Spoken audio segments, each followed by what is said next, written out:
What is going on, Chiefs Kingdom? I am back and I am bringing you episode 4 of the Chiefs Uncovered on the Undroppables Network. Yes, today we're bringing you the free agency preview show for the offensive free agents that the Chiefs have. I'm Grindberg and I will be here bringing you everything's Chiefs related as your anchor during the season. I will be here bringing you weekly breaking news, roster moves, injury reports, matchup deep dives, game previews, game recaps, and game predictions.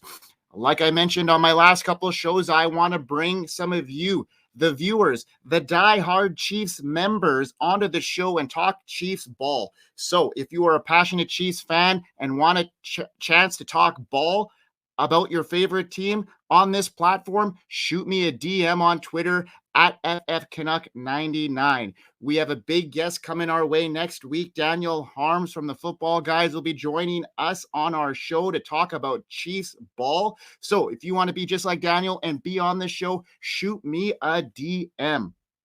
Now, I'm kicking off today's fourth show with breaking news, going over the news that happened this week in Chiefs Kingdom. Then we will go over all 5 of the most impactful Chiefs free agents on the offensive side of the ball, see how it will take to get them back into the lineups, see what the Chiefs need to do moving forward, and then we will talk about our next show featuring Daniel Harms.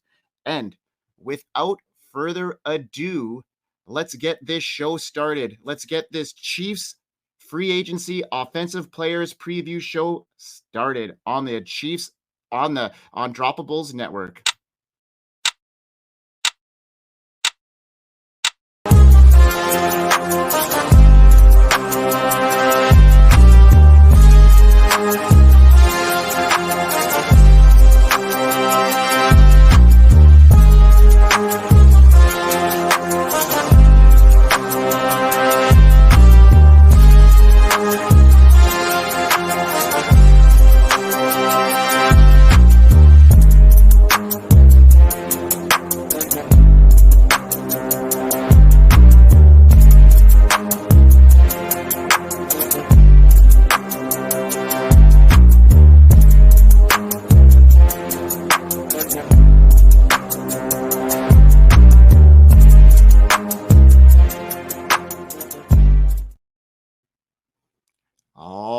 The fantasy football season never stops.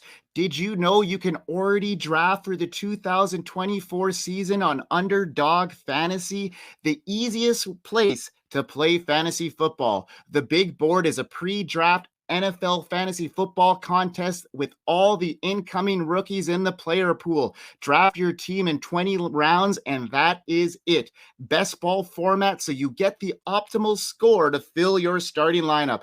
A great way to get your dynasty startup draft fix without any league management. Only $10 to enter and over $2 million in prizes up for grabs. Be sure to sign up for Underdog with promo code Undroppable, and you'll get your first deposit matched up to $100. And now back to the show.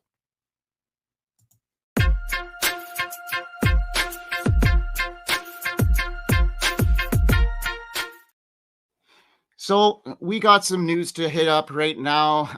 We're going to talk about the Chris Jones watch with the legal tampering period opening up on Sunday. It is imperative that the Chiefs get some movement in the Jones situation if they stand a chance on re-signing him.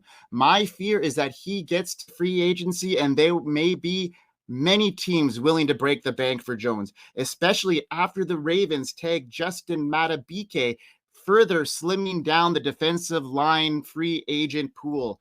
Teams will start to panic. We shall see. I'm expecting chatter to heat up in the next couple days if the Chiefs really want to make a push at signing their all-pro defensive tackle.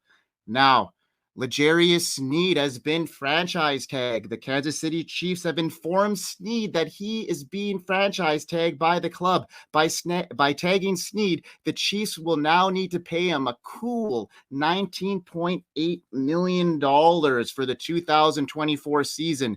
This non-exclusive franchise tag allows Sneed and his representatives to work out a trade if the Chiefs were able to agree on terms. A trade is possible, but unlikely, as it would require the draft compensation in the ballpark of around 2 first-round draft picks if the Chiefs decide not to match the offer that's incoming. A hefty price to pay for a 27-year-old defensive back with a history of knee injuries. The Chiefs are in a great position now. They either get their star cornerback for another year or they get nicely compensated for their veteran coming off a career year. Sneed in 2023 played 16 games, snagging 2 interceptions and scooping up a fumble recovery. He had 78 combined tackles and didn't allow 1 touchdown, not one, until the divisional round game versus the Bills, where Shakir sneaked in there on him. Now, number 3 is MVS has been released. Marquez Valdes-Scantling, after winning back-to-back Super Bowls with the team. This is not a surprising move for the Chiefs, who will be saving $12 million in cap money with his release. This move by the Chiefs is a clear indicator that they are making aggressive push at re-signing the integral part of their defense, Chris Jones. MVS played 33 regular season games with the Chiefs and 2 seasons with the club, tallying 63 receptions for 1,000 yards and 3 touchdowns. MVS struggled with drops most of his time in the NFL, and with all that said, MVS could be garnering some interest in the open market as a complimentary player due to his steady performance in this year's playoffs. However, this move will hurt his fantasy value because it just took a big hit. Not likely getting into fantasy lineups moving forward. Arrowhead is up for renovation. So the Kansas City Chiefs have announced an $800 million plan to renovate Arrowhead Stadium and some of their facilities around it. Chiefs chairman, owner Clark Hunt and Mark Donovan held a media conference on Wednesday, which laid out the plans to regenerate the team's home at Truman Sports Complex. Some of the upgrades will include a covered activation zone, substantially larger stadium video screens. Both end zones will include 1,000 new club seats with 10 suites for fans. In the cheaper seats, the upper concourse would be covered by a canopy featuring heating elements and fans. And if you've ever been to Arrowhead in the middle of winter, it is not great. Just ask the Miami Dolphins in the divisional round of the playoffs there. That was not a great situation for them heading into Arrowhead. So the fans will look to be a little bit more comfortable when those cold temperatures are hitting. Now, a second tunnel would be built to allow additional access to the field for visiting teams. The concession stands on the general concourses will be converted into modern grab-and-go markets to speed up service, and the parking lot would be expanded and paved, which is an important part. So these plans won't begin until 2027, after the stadium has hosted the World Cup games in 2026, and the Chiefs hope that it's completed by 2030. And that's all from the website, from the Chiefs themselves. So some pretty important stuff happening around. It's about time. I'm hearing that the practice facilities where the Chiefs play a lot of their time is in need of some desperate renovations. So hopefully the players get some things that they need to recover properly, get them into the 20th century like some of these other teams in their big time facilities. Now, let's get into some of this free agency talk. We will start with our number 1 free agent for the offensive side of the ball, and that is Jerick McKinnon. Now, impact player number 1 for the Chiefs, Jerick McKinnon, is one of the tougher decisions the Chiefs will have to make this offseason on the offensive side of the ball, with pending free agent running backs Clyde Edwards-Helaire already in the mix there too. McKinnon could be offered more money from another NFL team, but he is on the age cliff and shouldn't be viewed as a guy that's going to come in and take, good work off another back. So one of the chief analysts believes McKinnon could be spending his final days in Kansas City. After joining the team on a 1-year deal in 2021, he rejoined the team last year as well on a current deal, and they made another strong playoff push. McKinnon was an instrumental piece of the 2022-2023 Super Bowl run. Though McKinnon had a rather quiet start to that year, he rounded into the second half as a league winner.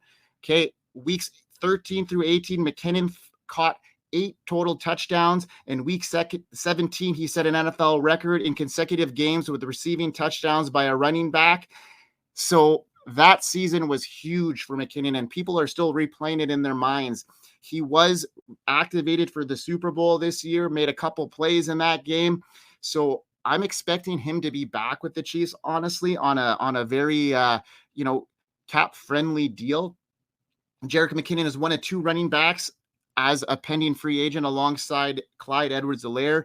Due to the inconsistencies from Clyde Edwards-Helaire, it would make more sense for the Chiefs to try and retain McKinnon, who can provide a change of pace when Pacheco is off the field like we've seen this year. And these defending Super Bowl champs from back-to-back years will have a better shot at retaining him at the right price, at least. So let's talk about our next big-time player that might have some issues moving forward, and that is Mecole Hardman. So, offensive impact free agent number 2 for the Chiefs is Mecole Hardman. The Chiefs wide receiver room has potential to see some serious changes this offseason with free agents and cap casualties alike coming into play. Mecole Hardman falls into the former group in just a couple short weeks. The second round pick by the Chiefs back in 2019 is set to go through free agency for a second time. He signed with the New York Jets a year ago, which ultimately ended him back with the Chiefs in a season trade. After an up and down second stint with the original team, he is now to hit the open market again. Hardman made some headlines last week as he forcibly denied allegations of leaking game plans to opponents during his short tenure with the New York Jets in a social media post on Friday. Not a great situation for somebody on a free agent deal here. So we shall see what is going to happen down the line for him. Hardman could end up becoming an unlikely Super Bowl hero. He caught that pass, so people might be looking at him still. So while the Chiefs are reportedly open to bringing Hardman back in free agency, it remains to be seen how these issues with the Jets could complicate those plans. If the price is right, I guess the Chiefs could be looking at entertaining bringing him back, as we know already that MVS won't be back, and they will probably get rid of Kadarius Toney as well. So a lot of up in the air in that Chiefs wide receiver room. The core starts with Rashee Rice, and Hardman would hypothetically just be a depth piece alongside Justin Watson and maybe Sky Moore. Who knows? We'll get a better indication on the new year when it begins on March 13th here, when tampering period opens on March 11th. The Chiefs have the 32nd pick in the draft and will likely be looking at a wide receiver if the top defensive ends go off the board earlier in the draft. I am seeing players like Xavier Worthy, Ladd McConkey, and Adonai Mitchell being mocked in that 32 spot. I would love to see any of those guys don a Chiefs jersey. They all have explosive upside there. I think they can open up the field, downfield for Mahomes, be a very good compliment for Rashee Rice. So either one of those guys would be a great compliment there, and I'd love to see them in a Chiefs uniform moving forward, but we shall see. Be tough to bring some of these guys back, and Hardman's one of them. I don't see him being a Chief next year. Now, free agent impact player for the offensive side, number 3 is, we mentioned him earlier, Clyde Edwards-Helaire. The rushing stats have been trending downward in each of his last 4 seasons. Edwards-Helaire has not been living up to expectations. He was a draft bust. It happens to be a prospect that a lot of people missed on just because of where he was in that lineup. I mean, you look at where he was coming from. He was replacing a Kareem Hunt that was having a couple back-to-back huge years with the Chiefs. So all signs were pointing at Helaire to be a huge impact player, and we all know what happens there. He has a career yards per carry of 4.2, alongside of career yards per reception is 8.6. These aren't great stats.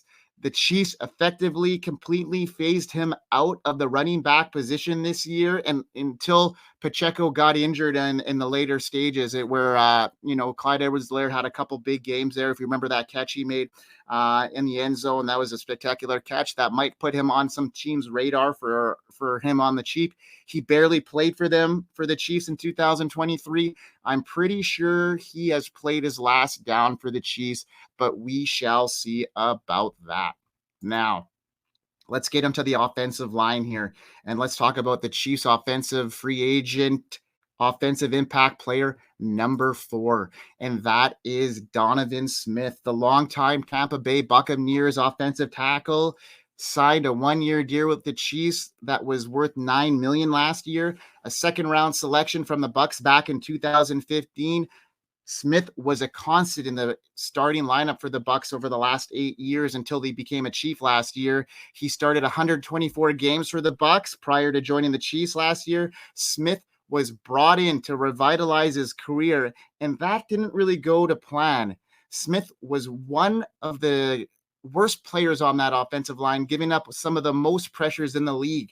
For the $9 million price tag, there are some better options out there in free agency. Names like former Dallas Cowboy Tyron Smith, who also is a free agent and could easily be put in that position and be just as, or if not more effective moving forward. So unless the Chiefs really can't scrounge up that another starter there, they might have to bring back Donovan Smith, but I am not looking at that as an option at this stage of the game. Now let's talk about free agent number 5, and that is Richie James.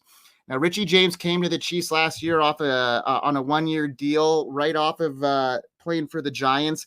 There was a lot of optimism with Richie James headed into 2023 season for the Chiefs. He did have a great 2022 with the Giants, who checks, in at 5'9", 185 pounds. He set career season best with the Giants in 2022, with 57 receptions, 569 receiving yards, and 4 touchdowns. The sure-handed receiver was exactly what the Chiefs needed to help replace Juju Smith-Schuster. Remember, I said sure-handed. The Chiefs struggled mightily with drops this year due to the fact that obviously James wasn't in the lineup for most of the season. He only played 9 games for the Chiefs, recording 10 receptions for 110 yards. The Chiefs receiving core will look a lot different next year. My guess is that they will also move on from Richie James. That would mean Marquez Valdes-Scantling, Kadarius Toney, and Richie James would all be on different teams or outside of the league as the season starts this year. So quite a bit of movement heading into the Chiefs offensive core headed into this offseason. And there's a lot of still variables up in the air from what we saw, especially in the Chris Jones situation. That is the biggest one that we're going to be monitoring here. Such a huge impact player, such a big part of that team, and we will see if he can be back with us. We should know a little bit more by this time next week when we have Daniel Harms on our show, so that is going to be our next show. Tuning in. That is it for part 2 of our free agency preview show on the Chiefs Uncovered. I appreciate you all tuning in. This will be where you can find us on the Undroppables Network moving forward. The plan is to have continuous content for you throughout the offseason and ramping it up as the season starts. The Undroppables are looking for anchors to drop NFL team-specific content. Follow us on socials and find out where you can be a part of this elite team. Our turf, your content, their game. Let's go. Remember to like and subscribe to the channel, and also follow me on X at FFCanuck99. That is it for today. I'll be here next time with Daniel Harms, bringing you some impacts on what happened in the first couple days of free agency, talk about what that's going to happen with the Chiefs. So tune in for that one.